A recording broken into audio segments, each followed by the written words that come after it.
जय श्री राधे। पूज्य श्री सद्गुरुदेव भगवान के चरणों में प्रणाम। पूज्य श्री भाई जी से संबंधित संस्मरण सुनते हैं। पूज्य श्री भाई जी के एक परिकर हुए जिनका नाम है देवधर शर्मा जी। वे बताते हैं, कहते हैं कि मैं मथुरा में था कि एक दिन मेरे गांव से समाचार आया कि पिताजी को लकवा मार गया है। यह तीसरा दौरा था उन्हें।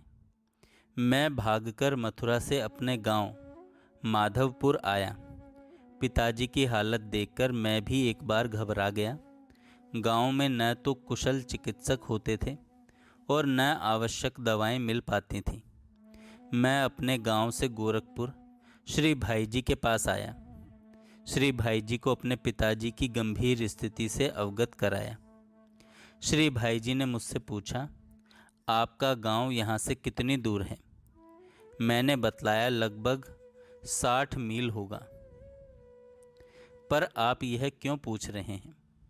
आपको मेरे गांव पर चलना नहीं है। आपको जो भी करना हो यहीं गीता वाटिका में बैठे बैठे ही करें। श्री भाई जी ने प्यार भरी भाषा में कहा, क्या मैं चलूँगा? मैं तो बैठा रहूँगा। चलेगी तो कार और उसमें हम बैठे रहेंगे। श्री भाई जी के स्वर में प्यार तो प्रमुख था ही, चलने का निश्चय भी प्रबल था। इसके तुरंत बाद श्री भाई जी ने मुझसे कहा, एक बार आप बाबा से पूछाएं कि वे कार में चल सकने की स्थिति में हैं क्या? पूज्य बाबा की पसली में बड़ा दर्द था, इतना दर्द कि बेचैनी के गहरे चिन्ह चेहरे पर थे। श्री भाई जी के कहने के बाद मैंने जाकर बाबा से पूछा तो एकदम स्वस्थ व्यक्ति की भांति बाबा ने कहा, अवश्य चलूँगा। मेरे कारण श्री भाई जी के कार्य में कोई बाधा क्यों उत्पन्न हो। बाबा की स्वीकृति मिलते ही शाम को श्री भाई जी कार से मेरे गांव के लिए गीता वाटिका से चले। कार में मैं तथा पूज्य बाबा तो थे ही, श्री भाई जी ने डॉक्टर चक्रवर्ती को भी ले लिया। पिताजी की जो हालत मैंने बतलाई थी उसके हिसाब से आवश्यक दवा तथा इंजेक्शन भी ले लिए गए। 3 घंटे के बाद रात को 9 बजे हम लोगों की कार गांव पर पहुंची। जब घर के द्वार पर गया तो वहां बुरी तरह रोना धोना चल रहा था। मैं सशंकित हो उठा कि क्या पिताजी का निधन हो गया। मैं कुछ पूछूं इससे पहले ही घर वाले और गांव वाले मुझे कटु वचन में उल्हाना देने लगे। तुम कैसे बेटे हो जो पिताजी को ऐसी गंभीर हालत में छोड़कर चले गए? वे सर्वथा चेतना शून्य पड़े हैं, नाड़ी की गति नहीं के बराबर है। अंतिम समय जानकर उनको नीचे ले लिया गया है। मैं यह सब चुपचाप सुनता रहा। इसके बाद श्री भाई जी, बाबा एवं डॉक्टर चक्रवर्ती को साथ लेकर मैं पिताजी के पास गया। वे भूमि पर बेहोश पड़े थे। श्री भाई जी मेरे पिताजी को पंडित जी कहा करते थे। पहले 1-2 बार भेंट मुलाकात हो चुकी थी। श्री भाई जी पिताजी के कान के पास मुख सटाकर कहने लगे, पंडित जी, मैं हनुमान हूँ। मैं हनुमान गोरखपुर से आया हूँ। आप देखिए, मैं गीता प्रेस से चलकर आपके पास आया हूँ। पास में खड़े हुए गांव के एक प्रौढ़ व्यक्ति ने समीपस्थ एक अन्य व्यक्ति से कहा, क्या पंडित जी इनकी आवाज़ सुनेंगे जो घंटों से बेहोश पड़े हैं?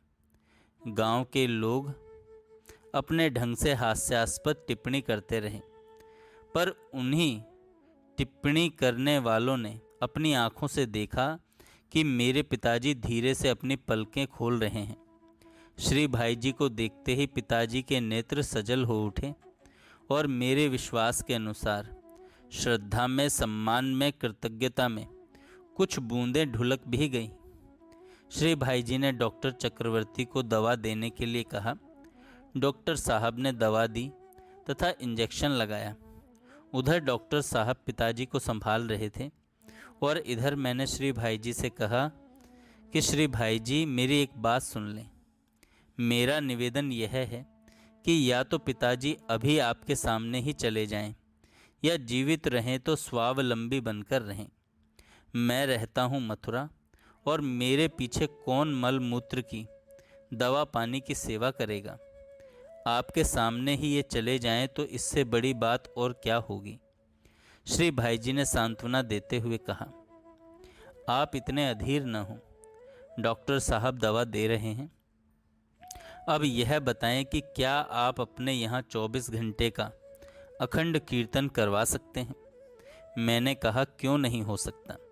श्री भाईजी ने बताया, तो आप मानस की चौपाई, दीन दयाल विरद संभारी, हरहु नाथ मम संकट भारी का कीर्तन करवा दीजिए। मैंने और मेरे पास जो गांव वाले खड़े थे, सबने इस बात को तुरंत स्वीकार कर लिया। श्री भाईजी के सामने ही भगवान श्री सीताराम जी का चित्रात्मक श्री विग्रह स्थापित करके उक्त चौपाई का कीर्तन आरंभ कर दिया गया। श्री भाईजी, बाबा तथा डॉक्टर चक्रवर्ती जी कुछ घंटों बाद गांव से वापस गोरखपुर चले आए। कीर्तन लगातार 24 घंटे होता रहा। दवा भी दी जा रही थी। 3 दिन में पिताजी ठीक हो गए, और आश्चर्य यह है कि 4 वर्ष ठीक प्रकार से जीवित रहे। लकवा के कारण वे बोल नहीं पाते थे, पर अपना आवश्यक कार्य वे स्वयं कर लिया करते थे, किसी अन्य पर निर्भर नहीं थे। 4 वर्ष बाद निधन के एक दिन पहले संध्या वंदन उन्होंने ठीक प्रकार से किया, और 20 घंटे बीतते बीतते वे चले गए। यह चमत्कार तो मेरे साथ घटित हुआ, और जैसा मैंने निवेदन किया था, श्री भाईजी ने ठीक वैसा ही मेरे पिताजी के लिए कर दिया। जय श्री राधे। जय श्री